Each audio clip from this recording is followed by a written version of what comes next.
Boa noite a todos. Sejam muito bem-vindos a mais um encontro do Grupo de Estudos de Direito Sistêmico. Nós vamos dar continuidade à leitura do livro Conflito e Paz, de Bert Hellinger. Nós paramos na página 133, Expiação e Reparação. Hoje temos como leitor o Eurico. Muito obrigada, Eurico. E estamos sob a orientação da Cleusa. Lembrando que os nossos encontros acontecem todas as terças-feiras, às 20h20, sempre pelo mesmo link. Os encontros eles ficam gravados e disponíveis no canal do YouTube do Hamilton Plácido da Rosa. Nós temos um grupo no Facebook que é Direito Sistêmico Grupo de Estudos, e também temos um perfil agora no Instagram, Leituras Sistêmicas. Quem deseja seguir, lá nós compartilhamos informações, o link desse encontro e as gravações antigas também, ficam lá no Facebook. E, sem mais delongas, passo para você, Cleusa. Boa noite para todos que estão presentes, boa noite para os que vão ver depois, bom dia, boa tarde, dependendo, né? É um prazer estar aqui mais uma vez nessa caminhada, né? Porque junto a gente consegue crescer, compartilhando um pouco de conhecimento. Daí a gente vai dar sequência na leitura com o Eurico. Eu passo para você, Eurico. Boa noite a todos. Expiação e reparação. Quero dizer mais uma coisa sobre expiação.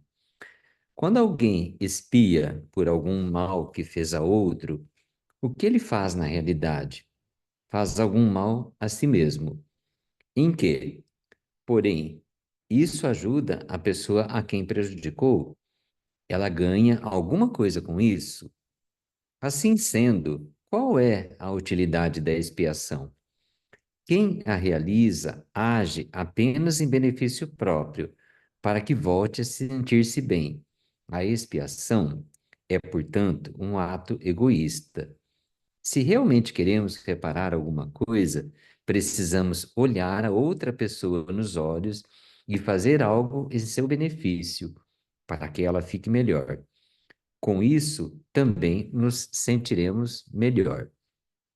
Entretanto, a sociedade exige que os criminosos expiem. Isto é importante para a sociedade, pois só poderá subsistir se os delitos contra ela forem punidos. A pena é um instrumento da expiação. Cumprida a pena e realizada a expiação, muitos acham que isso apagou a sua culpa. Mas mesmo em que um perpetrador cumpra 10 anos de prisão por algo cometido contra alguém, não haverá reparação enquanto ele não encontrar com a sua vítima e lhe oferecer uma compensação. Em Viena, um jesuíta me falou sobre a maneira como educa menores infratores. Ele os leva a visitar as pessoas a quem lesaram. Um deles tinha roubado uma bolsa em que uma anciã guardava todas as suas economias. O jesuíta levou o jovem a visitar essa senhora e ele teve que encará-la e sentir a sua pobreza. Então o rapaz lhe disse: Sinto muito. E ele perguntou-lhe o que podia fazer por ela. Ela lhe respondeu: Você poderia arrumar o meu jardim. Ele assumiu o trabalho e trabalhou durante 4 semanas no jardim da anciã. Isso foi uma expiação? Não, mas foi uma reparação. Terminando o trabalho, aquela senhora tinha se afeiçoado ao rapaz. E ele próprio havia mudado.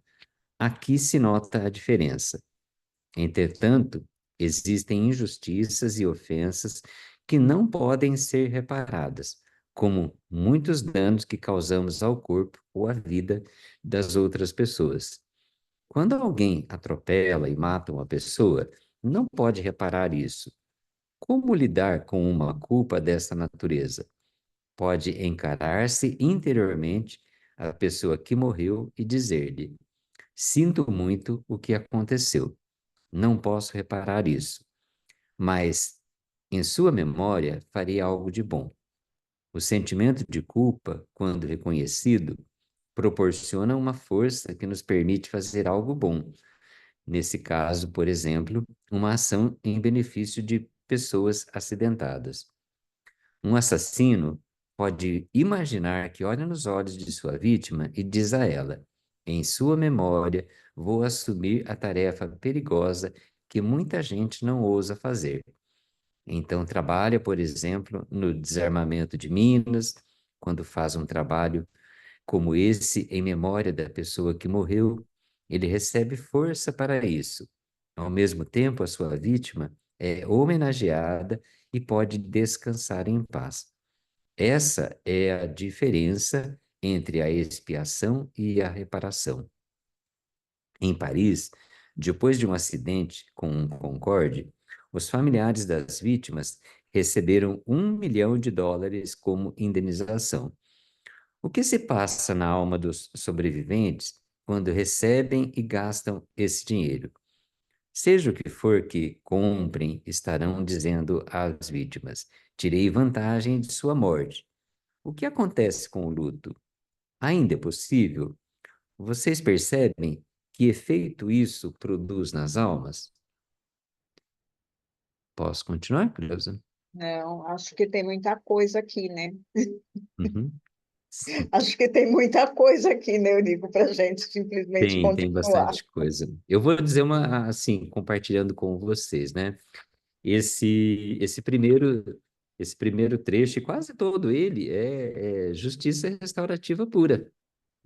É, então, até o exemplo que ele dá aqui do rapaz arrumando o jardim, me lembrei de um exemplo que você cita do rapaz que roubou a televisão da senhora, né? Da senhora. Isso, exatamente isso. É, É, eu achei assim muita semelhança entre esse exemplo e o dia que você contou para gente do menino que roubou a televisão e daí foi arrumar fazer alguma coisa para ela.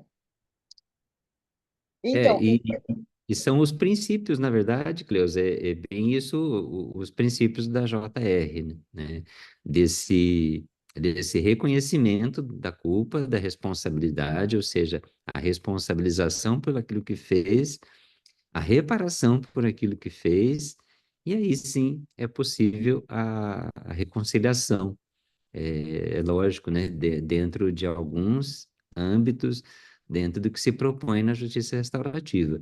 Alguns delitos de maior poder ofensivo, aí eles não são cabíveis. Por exemplo, uma lesão corporal grave, um abuso sexual, um homicídio.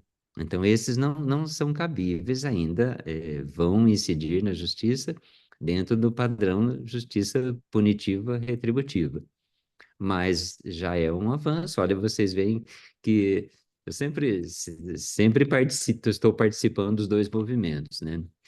Constelação familiar, que já faz parte da minha vida muito antes da justiça restaurativa, mas são movimentos diferentes, mas eles convergem, muitas vezes eles se encontram em pensamentos muito parecidos um com o outro, né?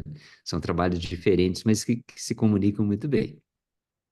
então, uma coisa que chama muito atenção, né, que é essa coisa da punição e não da reparação, é, é- faz parte da sociedade, não sei de quando, né? Porque, assim, desde quando o europeu chegou no Brasil, o que que ele construía primeiro? Né? O pelourinho, a casa de câmara e cadeia.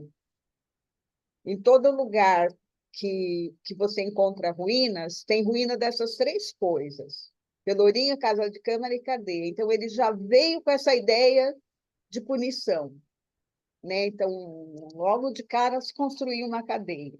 E está chegando num local, porque construiu uma cadeia em vez de construir um hospital, em vez de construir uma escola, né? Era a cadeia que era construída logo de cara. Né?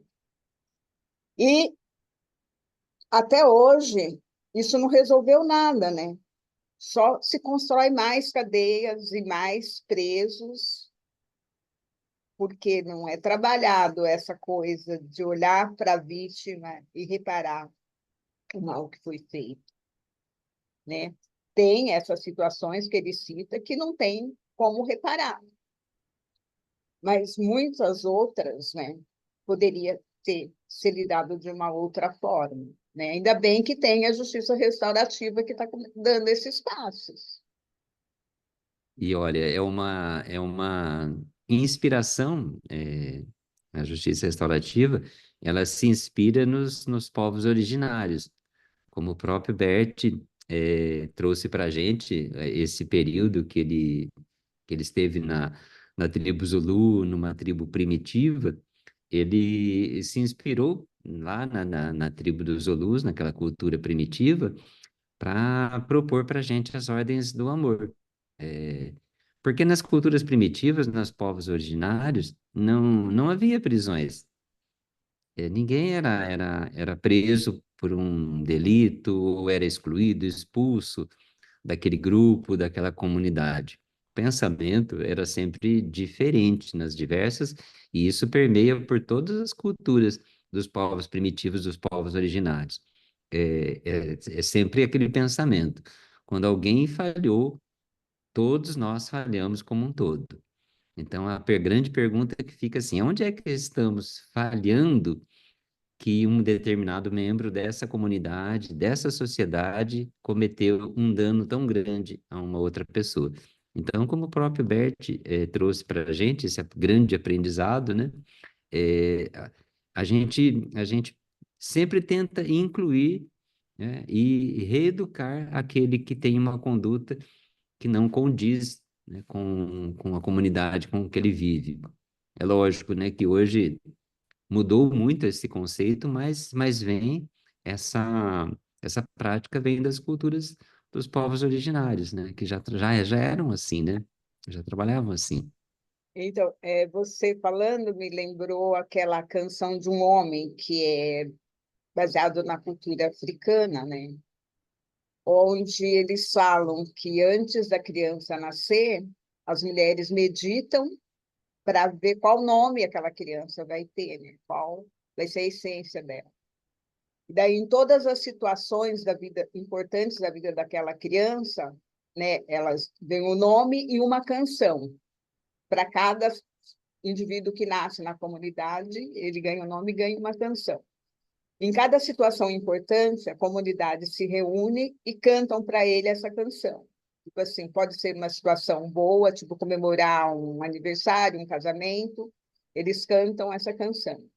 E se ele comete um delito, também a comunidade se reúne e cantam para ele a canção dele, que é para lembrar do quem ele é, qual é a sua origem e qual é a sua missão. Então, assim, desses hábitos, né, dos povos originários, a gente tem muita lição para aprender.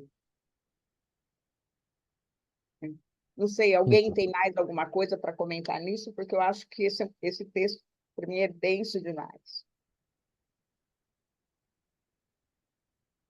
Se mais alguém quer falar. Eu acho interessante também esse trecho que ele cita, que o Bert cita, que um assassino pode imaginar, né, que ele olha nos olhos da vítima e diz para ela, né, em sua memória, vou assumir uma tarefa perigosa. Ou seja, em sua memória, eu vou fazer algo bom, né, para reparar talvez aquilo que tenha cometido para aquela pessoa. Então, isso eu acho que é um trecho, inclusive, até muito bonito, que é algo que a gente poderia olhar melhor para isso, em vez de punir, excluir, separar, que só vai perpetuando essas dores dentro dos diversos sistemas, né, que a gente convive. Eu sempre falo para as pessoas assim, né, Cleusa e pessoal, se punir, se retribuir com uma punição resolvesse, a gente não precisava mais, como a Cleusa falou, não precisava de construir cadeias. Já estava tudo resolvido, né? Porque a gente vem praticando a punição há muito tempo. Porque foram as primeiras coisas que foram construídas nessa terra, cadeia. Uhum. Até hoje não resolveu nada. Então, era uma coisa Não, que tinha que ser repensada. Fala, Vera. Esse finalzinho do texto, que ele fala das pessoas que receberam indenização, né, pela morte de um parente, eu já atendi casos assim, da pessoa assim, ter muita dificuldade de compartilhar e regozijar-se com uma conquista. E o que a gente entendeu que um tio da pessoa tinha ido trabalhar numa cidade fora, muito jovem, sofreu um acidente e a família recebeu uma indenização. E aí, com a indenização, melhoraram de vida. Então, assim, melhorar de vida, comprar algo novo, trazia a dor da avó que não podia regozijar-se, porque aquilo era fruto de uma morte. Então, eu vi isso, acompanhei claramente com uma cliente essa questão. Então, esse texto me doeu, esse pedaço do texto hoje me doeu, né? Principalmente porque eles citam um acidente de avião e a gente vivenciou isso nos últimos tempos. Então, sabe, uhum. assim, de repente eu senti a dor dessas pessoas que vão ser indenizadas, né? E a que preço? Né? Porque vida não tem preço. Então, assim, eu não consigo imaginar recebendo algo como pagamento da vida de alguém que eu amo. Né? Então, assim, é uma coisa que é muito difícil, que é muito dura, eu acho, para quem recebe nessas condições, poder usufruir desse ganho. Né? Eu pessoalmente, Creus, eu acho assim que né, num caso, vamos pensar assim, num exemplo, né, de uma mãe que tenha perdido um filho em decorrência de um acidente ou de um acidente de trabalho e receba uma indenização. A questão que isso aqui levanta muito, e eu também me pergunto assim, sempre me questionei, será que essa indenização ela compensa a perda da vida de um filho, ou de um pai, ou de um ente querido? Em que peso isso vai ter, né, quando ele é efetivamente utilizado? Vai reparar? É possível você reparar a perda de alguém pagando, vamos dizer, uma indenização de R$ 1 milhão? Alguém trocaria, né, um ente querido, um filho, um pai, uma mãe, por R$ 1 milhão? Então, eu acho que é uma reflexão muito boa para gente pensar, né? Faz todo sentido, porque não repara, né? Não há uma compensação. Eu acho que corre o risco de causar mais dor, mais emaranhamento por conta dessa dinâmica. Mas eu penso que isso não quer dizer que não tenha que ter essa indenização, né? Porém, a família precisa lidar com isso, elaborar esse luto separando as coisas, né? É fácil é, é, trazer uma dificuldade para elaborar o luto quando você recebe vantagem pela morte. Mas isso não exclui, eu acho que as indenizações precisam ser feitas, mas é preciso olhar para a pessoa elaborar melhor.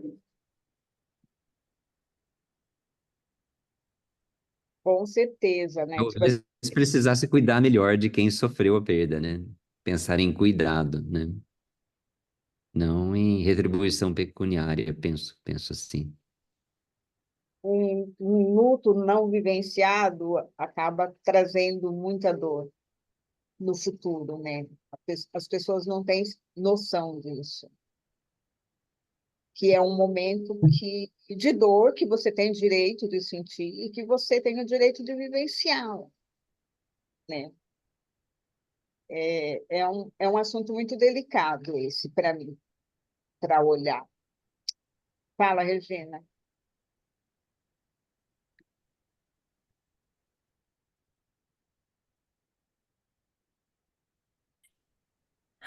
Bom, vou pontuar aqui três coisas. Concordo plenamente que não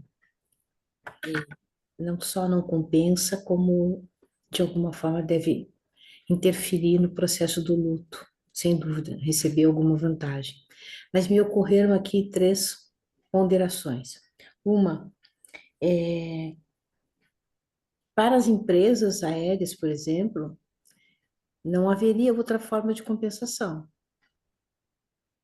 porque se não for no bolso, se não for no prejuízo financeiro, eles não vão sentir. A opção seria, então, que eles não arcassem com nada, ficasse por isso mesmo. Esse é um ponto. Outro ponto é que há pessoas que, na perda de um ente querido, há famílias que, na perda de um ente querido, ficam prejudicados, têm prejudicado o seu sustento. E o terceiro ponto que eu gostaria de pontuar aqui, gostaria de destacar, é que é possível se fazer algo de bom para alguém que precise com essa indenização. E com isso se poder viver o luto e também transferir esse benefício, né, digamos assim, para alguém que precise fazer algo de bom com isso, que é uma expressão que a gente usa tanto.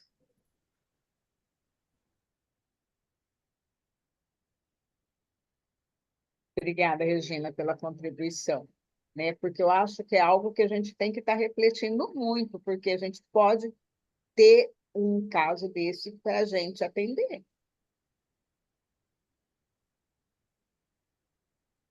né?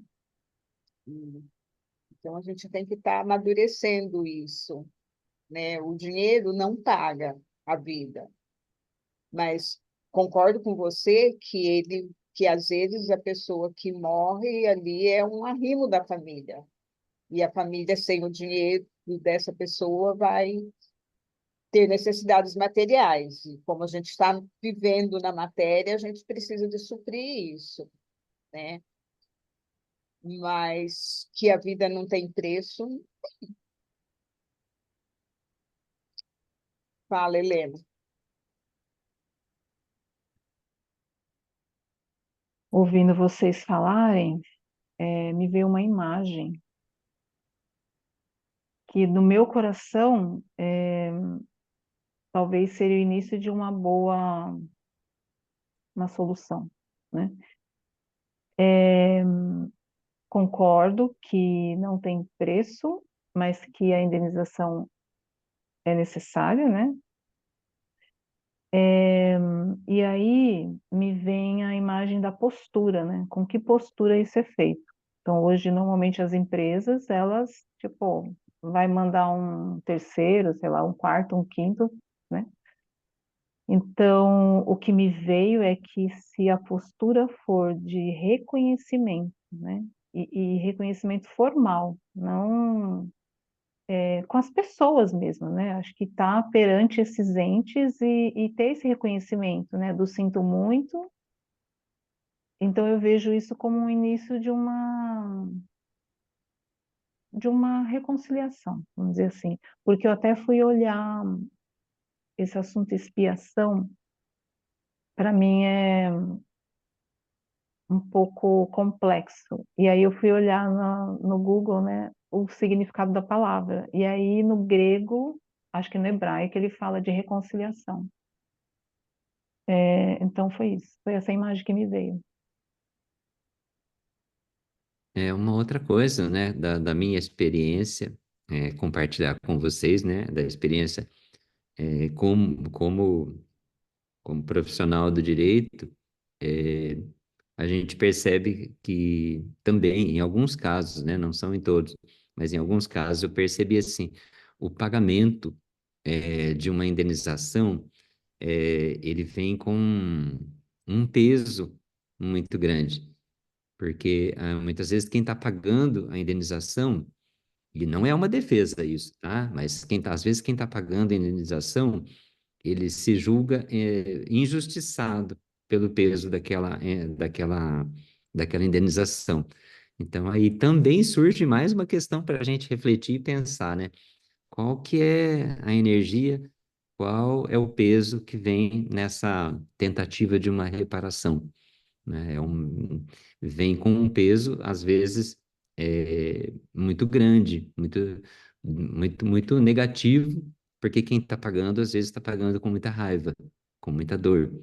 É, e por outro lado, também, né, compartilhando com vocês a experiência como advogado, às vezes eu percebi em algumas empresas de pequeno porte, quando se deparava com o não uso de equipamentos, o não fornecimento de equipamentos de segurança, por exemplo, e aí uma vez eu tive uma fala de uma pessoa de uma empresa, falou dessa forma: se acontecer da fiscalização chegar, a gente paga multa, não tem problema.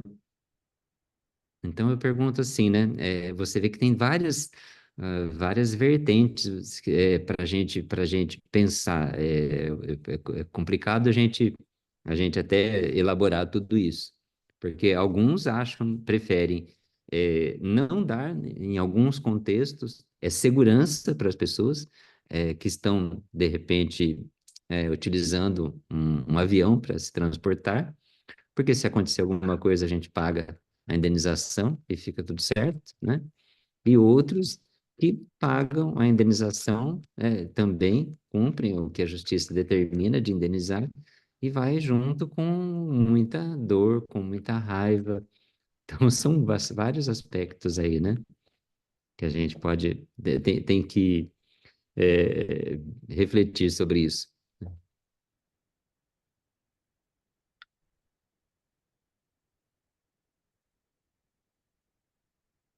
Tá sem áudio, Cleusa. Dá para passar a palavra para a Antônia? Aham. Fala, Antônia. Eu não sei se cabe aqui, mas, por exemplo, o que me tocou muito foi a questão da expiação ser egoísta. E no caso da expiação inconsciente, onde a pessoa desenvolve doenças também.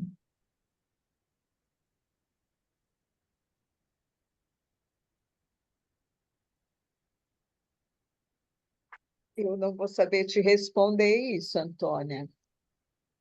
Mas, assim, nem muitas vezes tem essa expiação egoísta, sim, né? Tipo assim, eu fiz algo errado, ao invés de eu reparar, eu vou me punir, vou me sacanear porque eu fiz algo errado. É mais fácil, às vezes, do que eu encarar, né, a ação e reparar. Mas essa expiação inconsciente, eu não sei te responder. Alguém sabe?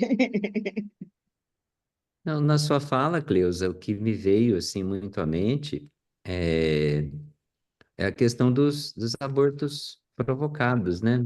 Um aborto provocado. Eu já atendi casos de pessoas, de mulheres, né, que carregavam isso como um peso muito grande, né, por ter, na juventude, ter provocado um aborto. Também tem esse lado também, né? Também tem um lado que, às vezes, meio que assim, eu já atendi um caso uma vez de uma pessoa que ela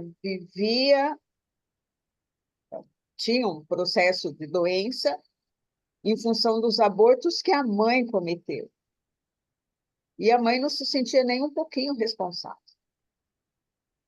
Sabe, assim, para a mãe era assim, eu fiz porque era o que eu tinha que fazer.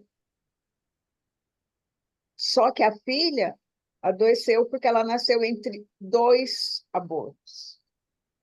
Ela não se sentia no direito de viver. E mesmo vendo o sofrimento dela, a mãe não sentia nenhum peso por ter feito o aborto. Ela realmente não conseguia encarar a ação, né? Aquela coisa assim, era o que eu tinha que fazer na época, se fosse hoje, eu ia fazer de novo e ponto final, né? Tipo assim, ela está sofrendo porque ela quer, era a postura dela. Então, são situações assim, extremamente delicadas. Sim. Vai, Helena. Sobre essa pergunta que a Antônia fez, o que me veio foi, né, as questões, por exemplo, das lealdades invisíveis, né? É, no fundo, a nossa alma sabe, né? Então, quando a gente está num campo de constelação, o cliente pode não ter não, mas eu não quero assim, mas a alma sabe, né? Então, eu acredito que esse egoísmo, né, que ele fala que a expiação é egoísta, até isso, a nossa alma sabe, a gente como, vamos dizer assim, o salvador, ou que quer ser o sair do nosso lugar, né? Toda vez que a gente sai do nosso lugar, a gente não tem uma atitude humilde, né? Então, eu acho que no fundo, quando a gente vai olhar no campo, é nesse sentido que o Bert é a minha compreensão, entendeu? Que ele relata baseado no que ele vivenciou no campo, né?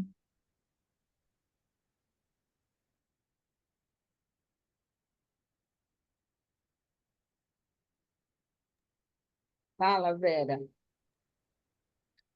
Na questão do egoísmo, eu penso que ele diz porque a pessoa que está se punindo, ela não está olhando o outro, né? Eu faço algo para alguém e eu me sinto mal, então eu me puno para aliviar minha culpa. Eu continuo não olhando para o outro.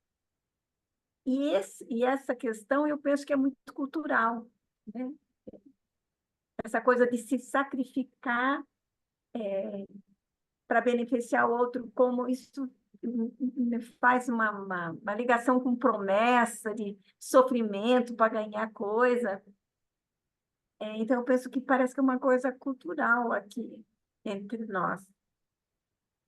Mas, para mim, o egoísmo é claro que eu não estou enxergando o outro, seja consciente ou inconscientemente.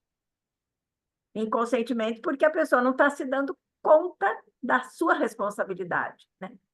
E quando a pessoa alivia a culpa, quando ela se dá conta da responsabilidade, ela não responde pelo ato e repara quando é possível.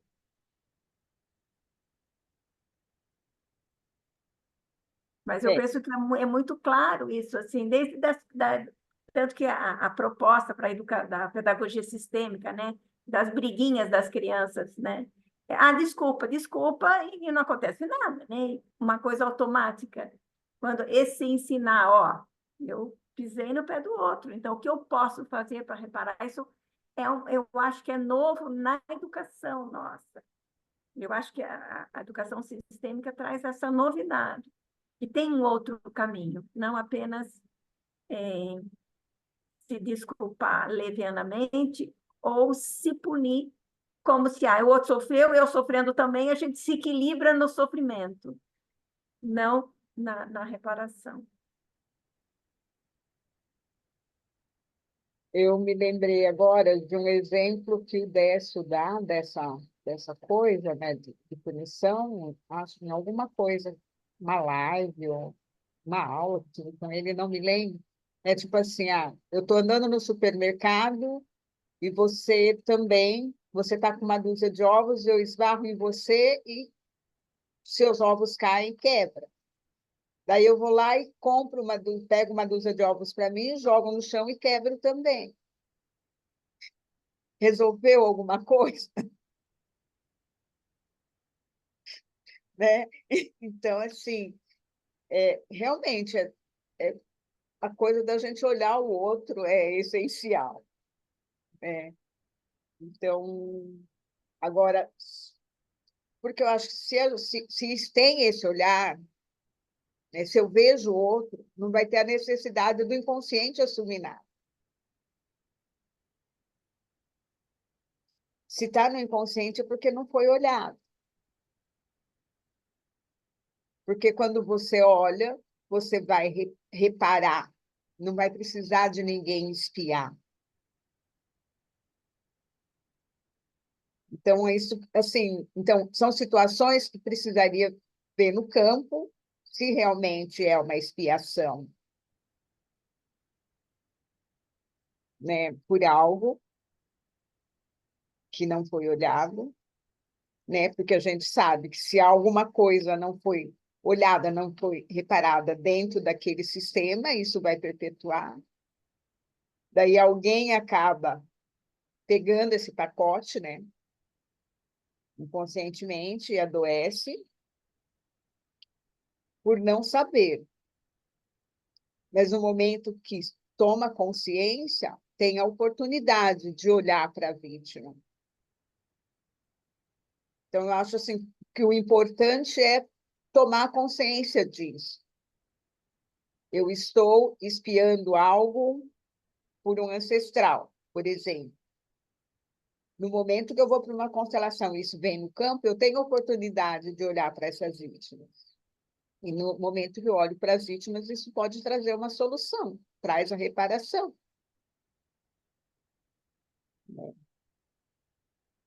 Não sei se isso ajuda um pouco, Antônio. Acho que faz todo sentido, viu, Cleusa? Porque eu penso assim, é, às vezes o que o nosso ordenamento jurídico ele atribui como uma pena, às vezes a gente está atendendo somente aquilo que está na lei.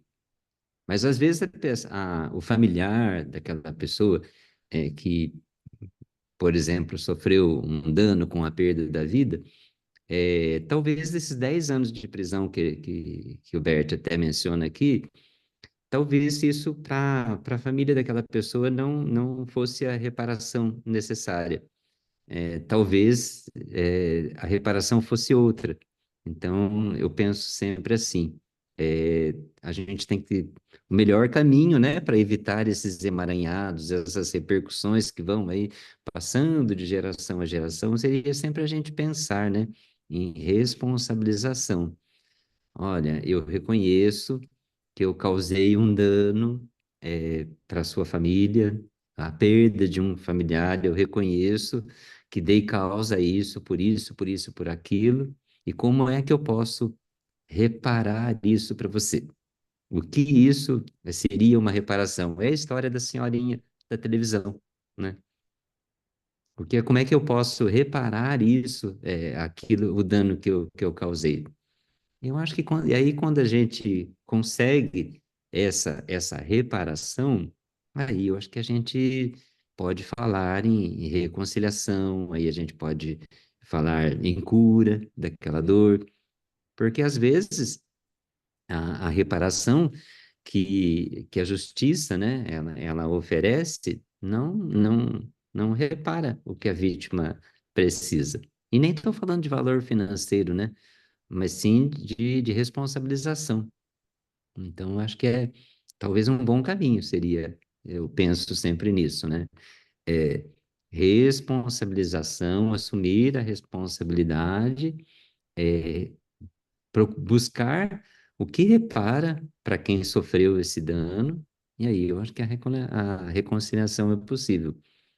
E aí, numa constelação, por exemplo, aí a gente pode fazer isso por aquele ancestral, né, que não se responsabilizou por aquilo que fez, né? Ou então por esse dono de empresa lá do passado que enriqueceu à custa da exploração dos seus próprios funcionários, né? E hoje o próprio sistema familiar, a própria empresa hoje pesa aquilo que veio, o sofrimento que foi imposto a outras pessoas e que não foi reparado, né? Então, Nesse seria, sentido, penso, é um caminho. eu penso que a questão, quando chega na justiça, não chega a ser uma reparação, é mais do que um alerta para os envolvidos que tem consequência, né? Porque mesmo no caso de uma empresa, né, que prejudica, não vamos pensar no mais drástico que a morte, mas prejudica o funcionário, manda embora um funcionário sem direitos, mesmo que a justiça obrigue a retribuir, se sistemicamente a pessoa não reconhecer, vai ter efeito energético, sistêmico ali na empresa. Né? Então, acho que a justiça é o último recurso no sentido social e que não resolve claramente porque não trabalha na profundidade. Não Mas é resolve. como a Regina lembrou, se não houver multa, se não houver... muitas pessoas espontaneamente, infelizmente, não trabalham com o respeito, né, às pessoas. É preciso a força da lei para essas pessoas que precisam da força da lei, da punição para andar correto, a lei é o mínimo, né? É o mínimo, mas que o mínimo não resolve. Tanto por isso que a Constelação chegou da justiça mesmo, né? Porque para ir no mais profundo, para realmente resolver, porque senão fica só no superficial. Fica muito É, na superfície, né? Fica muito no é, raso. e essa coisa da expiação egoísta é muito, né? Não adianta eu me martirizar por algo que eu fiz se eu não olhar e se eu não mudar. Vai ser dois sofrendo. Aquele que foi a vítima e o que está espiando sem reparar, né? Continuamos. Continuamos. Perdoar e esquecer. O perdão que une é oculto e silencioso. Ele não é falado, mas é praticado. No fundo, é o mesmo que indulgência. Ele não leva em conta um erro, uma injustiça ou uma culpa. Ele esquece. Dessa maneira, o erro, a injustiça e a culpa não causam danos à relação. Pelo contrário, na indulgência silenciosa, a relação se aprofunda e a confiança recíproca cresce, principalmente em quem se valeu da indulgência. Ela lhe permite que, quando chegar a sua vez, também não leve em conta e esqueça os erros e injustiças e culpas dos outros. A situação é diferente quando um diz ao outro: Eu lhe perdoo, pois, ao dizer isso, declara o culpado, coloca-se acima dele e humilha-o. Esse perdão explícito suprime a igualdade numa relação humana, em vez de salvar a relação, a coloca em risco. Como é, porém, quando o outro nos pede perdão? Quando o pedido nasce da dor de nos ter perturbado ou ofendido, ele permite que esqueçamos mais facilmente o erro, a injustiça ou a culpa, principalmente também quando tivemos alguma culpa em relação ao outro. Então podemos conceder-nos reciprocamente um novo começo, sem voltar ao que houve. Essa é uma maneira muito humana de perdão, pois ambos permanecem iguais e ao mesmo tempo humildes. Existem, porém, situações em que se proíbe a indulgência, quando a culpa é de tal gravidade que só pode ser reconhecida pelo ofensor e sofrida pelo ofendido. O caso extremo dessa culpa é o assassinato, pois é irreparável. Aqui o culpado precisa assumir a culpa e suas consequências, sem esperar o perdão, e os envolvidos não podem arrogar-se o direito de perdoar como se pudessem fazê-lo sem que fazê-lo e tivessem esse direito. O que se passa na alma de um culpado que espera e pede perdão? Ele deixa de olhar as vítimas que prejudicou de modo irreparável e já não pode ficar de luto por elas. Em lugar disso, procura esquivar-se das consequências da sua culpa, empurrando-a para a vítima, empurrando-lhe a responsabilidade por ela. Talvez até se zangue com a vítima, como se ela estivesse obrigada a perdoar-lhe. Caso seja perdoado, o perpetrador perde a sua dignidade e grandeza, e quem o perdoa priva-o dessa dignidade e grandeza, e principalmente da força em que ele poderia receber se assumisse essa culpa e as consequências. Pois quem empreende e realiza a partir dessa força algo especial para os seus semelhantes, ganha a sua dignidade e, de certa maneira, recupera o seu lugar entre eles. O que se passa na alma dos que concederam o perdão a tal culpado? Eles também perdem de vista as vítimas e não podem ficar de luto ou sofrer com elas. Acima de tudo, porém, colocam-se acima do culpado e o tornam pequeno e desprezível. Seu perdão pode provocar a raiva do culpado, pois a sua pessoa e o seu ato não são levados a sério. Esse tipo de perdão, em vez de acabar com o mal, o alimenta e o fortalece. Quem concede tal perdão, arroga-se algo que só compete a um poder superior, ao qual o perpetrador e a vítima estão entregues e cujo serviço se encontram cada um à sua maneira. Quem quer perdoar, nesse caso, recusa a honrar esse poder e coloca-se como igual ou superior a ele. Quando o perpetrador e a vítima reconhecem que não podem escapar das consequências desse crime, porque ambos chegaram a limites intransponíveis, precisam reconhecer a própria impotência e curvar-se diante do seu destino. Isso os une de uma maneira humana e profunda e lhes facilita, na presença desse destino, o caminho para a reconciliação. Como podemos proceder humanamente diante de perpetradores e vítimas? A resposta humilde a isso é a misericórdia. Ela é um movimento, uma atitude do coração diante dos nossos semelhantes, mas também diante dos animais e de qualquer outra criatura.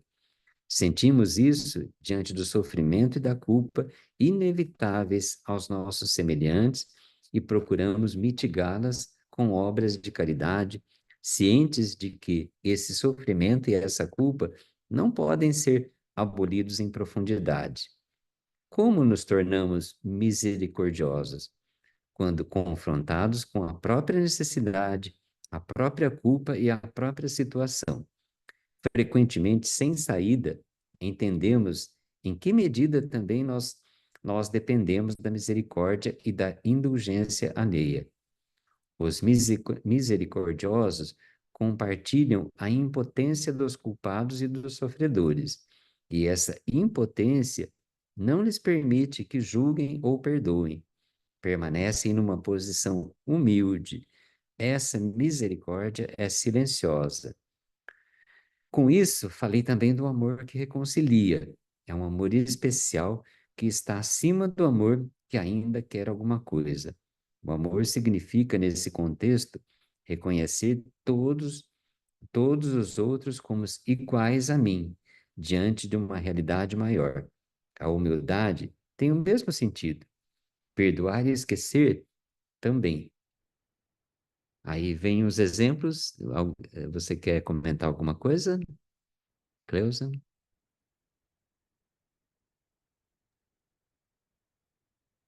A gente poderia ler o exemplo antes de Vamos lá. comentar. Uhum. Exemplo: Incas e espanhóis, de um curso na Flórida em 2003. Hellinger para uma peruana descendente de Incas. De que se trata? A mulher: meu corpo está desintegrando, meus ossos estão cedendo. Sinto que a minha cabeça se separou do meu corpo. A mulher começa a chorar. Hellinger escolhe um representante e coloca em cena. Hellinger para esse representante: você é o último rei Inca. decapitado pelos espanhóis. O representante do rei Inca respira fundo. Hellinger coloca a mulher diante dele. A mulher cruza as mãos diante do peito e chora. Ela olha para o chão. Hellinger escolhe um homem como representante dos conquistadores espanhóis e o coloca um, um pouco de lado, a igual distância de ambos. A mulher retrocede lentamente, com os olhos fixos no chão. Hellinger escolhe 5 representantes. Eles pedem que deitem de costa entre si, entre o rei e Inca e a mulher. A mulher recua um pouco e prorrompe em choro. O rei Inca se ajoelha ao lado dos mortos e curva a cabeça. Hellinger escolhe mais 2 representantes espanhóis e os coloca ao lado do primeiro. A mulher se aproxima dos mortos e soluça em voz alta. Senta-se perto do primeiro morto, segura a cabeça dele e chora, mas ele não se move. Depois de algum tempo, Hellinger levanta a mulher e a conduz até o rei Inca. Esse continua ajoelhado e totalmente imóvel. A mulher se posta ao seu lado e chora. Depois de algum tempo, ajoelha-se, toca-o e tenta atrair o seu olhar. Ele, porém, não se move. Depois de algum tempo, ele inclina a cabeça para a frente. Hellinger vai de novo até a mulher e a conduz até os espanhóis. Um deles olha para ela. Depois de algum tempo, seus olhares se cruzam. Todos os espanhóis fixam seu olhar nos mortos. Hellinger reconduz a mulher para o lado oposto e a coloca de frente para os espanhóis, estando os mortos deitados entre eles. Depois de algum tempo, Hellinger traz de novo a mulher e a coloca entre os espanhóis. Ela respira fundo. Hellinger para a mulher. Como se sente aí, mulher? Aqui me sinto em casa. Ela respira fundo e chora. Hellinger, olhe para os espanhóis. Ela olha por um longo tempo. Depois, enlaça um deles com um abraço e ele se enlaça também. Ela se vira para um espanhol e o encara por um longo tempo. Eles se dão as mãos, o espanhol respira fundo, olha para os mortos e chora. Os seus companheiros também olham para os mortos. O rei Inca se estirou de bruços no chão, junto aos outros mortos. Hellinger, vou parar por aqui. Para os representantes, obrigado a todos. Depois de algum tempo, para a mulher, como se sente agora? Ela sorri para ele. Mulher, sinto uma forte energia fluindo pelos meus braços. Sinto-me bem. Hellinger, o que aconteceu com a sua cabeça? Juntou-se de novo ao corpo? A mulher, ela está aqui, posso senti-la. Hellinger para o grupo. Eu já sabia alguma coisa sobre essa mulher, pois trabalhei com ela em Washington. Sabia que se sentia ligada aos Incas e a seus antepassados. Por isso, vocês não devem admirar-se de modo como trabalhei com ela. Durante a constelação, ela manifestou, em certos momentos, uma energia de perpetradora, cerrando os punhos várias vezes. Também podemos ver outra coisa. Os espanhóis só se abraçaram quando também foram reconhecidos e amados. Uau, né? Olha, né, é, não sei se alguém tem alguma pergunta, alguma coisa mais específica para poder estar trazendo, né? Porque é uma continuação, né, do que a gente já estava discutindo no texto anterior, né? Uhum. Se perdoar e esquecer. E o que o Hellinger sempre trouxe, né, para a gente, essa coisa de quem se arroga a perdoar está se colocando numa posição de superioridade em relação ao outro, né? Que isso não ajuda, que o perdão só cabe a alguém, a um ser superior, e a dificuldade da gente reconhecer a humildade, né? A impotência diante de situações, né, onde a gente não pode fazer nada, onde tem vítima e agressor. Então, assim, eu grifei algumas coisas em algum momento, que não foi agora aqui, né? Caso seja perdoado, o perpetrador perde a sua dignidade e grandeza. E quem o perdoa, priva-o dessa dignidade e grandeza. E principalmente da força que ele poderia receber se assumisse a culpa e as consequências do seu ato, né? Eu acho que isso vem complementar o que a gente comentou no texto anterior. Fala, Vera. Eu penso que esse tema do perdão é muito delicado, porque é muito arraigado na nossa cultura o perdoar, né? É muito cristão perdoar.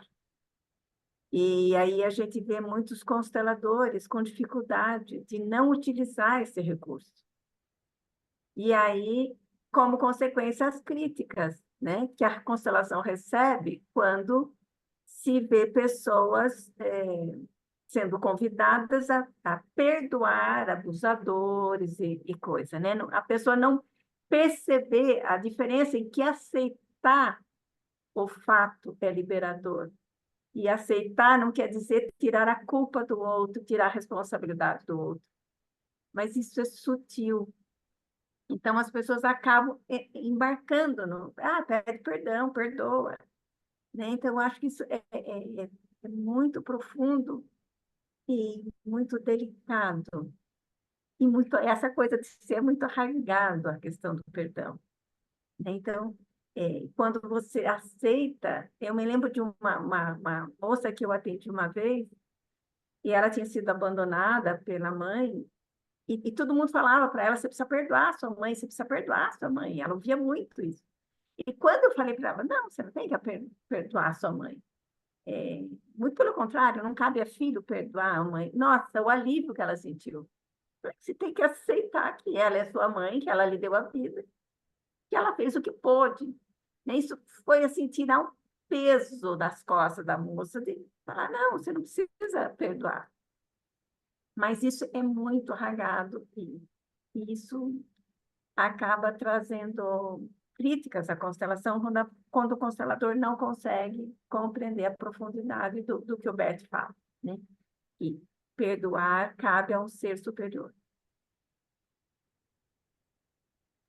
Né? Porque na cultura nossa, e agora está na moda até, né? Por causa do Ho'oponopono, eu te perdoo. Então, assim, então você vai em um monte de lugar, tá aquelas plaquinhas, né? Com essas frases. Então, assim, é muito complexo a gente lidar com isso, a hora que você pega a pessoa e você tenta explicar para ela isso tudo que você trouxe, né? Porque isso é cultural mesmo, né? Tipo assim, a igreja manda perdoar, a religião manda perdoar, né? Então, é difícil para a pessoa entender que não cabe a nós esse perdão. E principalmente essa coisa de eu vou perdoar a minha mãe porque ela fez isso. Né? Essa fala é uma fala corriqueira, né? E a gente tem... Exatamente. Eu fiz uma releitura do Ho Oponopono. Quando eu compreendi isso, eu, eu fiz um mantra diferente. Então, eu digo: sinto muito, aceito e libero. Respeito, amorizo e agradeço. Nossa, que lindo, Vera. Tipo assim, eu simplesmente não uso, mas não tinha feito uma releitura. Que bom você trazer isso para gente, né? Então, mas é muito complexo que para algumas pessoas virou um mantra esse eu te perdoo, eu te perdoo, eu te perdoo. Eles usam isso como mantra, né? Enquanto que não cabe a gente, né? E na hora que você está perdoando, você está tirando a dignidade do outro, você está tirando a oportunidade do outro reparar o mal que ele fez. Mesmo que parece que na compreensão mais profunda do Ponopono, a pessoa está perdoando a si mesmo, né? É algo para ser, mas isso para quem entra na profundidade da história do Ponopono. Mas quando fica só no mantra, daí cai no sentido comum do eu perdoo. Por isso que eu fiz essa releitura, né? Eu falo, sinto muito, eu aceito. E daí eu libero. Eu respeito o outro, a situação, harmonizo no sentido da energia do amor curar e agradeço que vai ter um bom, um bom final para as duas pessoas. Para mim, isso foi um jeito de eu elaborar Ai, e muito obrigada compartilhar isso. por compartilhar. Fala, Helena.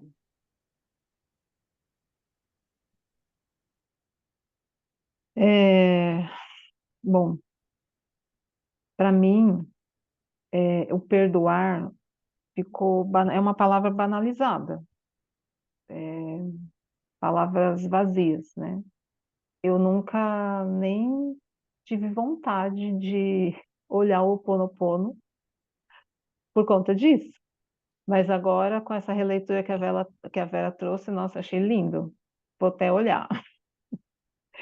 E, e se a gente observar, né, é tão banalizado que mesmo sendo um perdão para o outro ou um perdão para si, a pessoa não esquece, né? Então, esse perdoar e esquecer não acontece, né? Que a pessoa está sempre remoendo, no entanto que vira um mantra vazio, né? Fica repetindo isso aí que nem um papagaio e não tem efeito, né?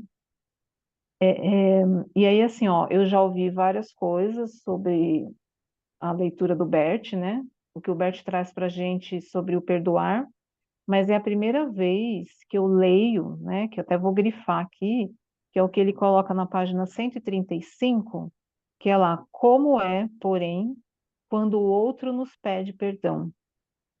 Que aí ele fala que quando o pedido nasce da dor, né? Da dor de quem ofendeu. E aí sim é aquele sinto muito, né? Que vem do coração. Aí eu achei interessante porque, assim, para mim é a primeira vez que eu vejo isso escrito num livro do Bert, né? Então, acho que é por isso a dificuldade também dos consteladores de trabalhar o perdão, porque ele sempre falou assim, ó, perdoar é algo que não funciona, né? Resumindo, era isso a compreensão que eu tinha quando eu lia os textos. Então, aqui realmente a gente vê o sinto muito, né? A gente vê, vamos dizer assim, materializado de uma forma que você está ali. Eu costumo ler com o coração, né? Então, por isso que para mim eu falo materializar esse sinto muito, quando ele fala que é pedir perdão a partir da dor, né? Então é isso. E muito obrigada, Vera. Gostei bastante. Agora me animei de olhar o Ho Oponopono com o seu olhar. Fala, Regina. Eu não falaria devido ao adiantado da hora, né? Porque eu acho que é bom a gente cumprir o horário, mas eu não vou poder deixar de fazer aqui um esclarecimento. A percepção e a criação do mantra do Ho Oponopono não tem nada a ver com pedir perdão para ninguém, é para a nossa criança interior. E se alguém tiver interesse, eu tenho um texto onde o doutor Hugh Lin, se não me engano é o nome dele, explica direitinho a origem do Ho Oponopono. Acho que o problema do Ho Oponopono é ele ser ensinado sem que se explique essa origem. E ele tem um efeito fantástico no sentido de curar profundamente todos esses conflitos.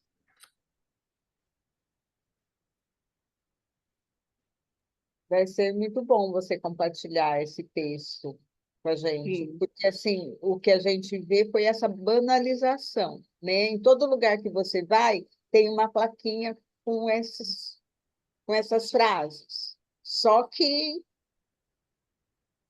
né, como diz, palavras ao vento.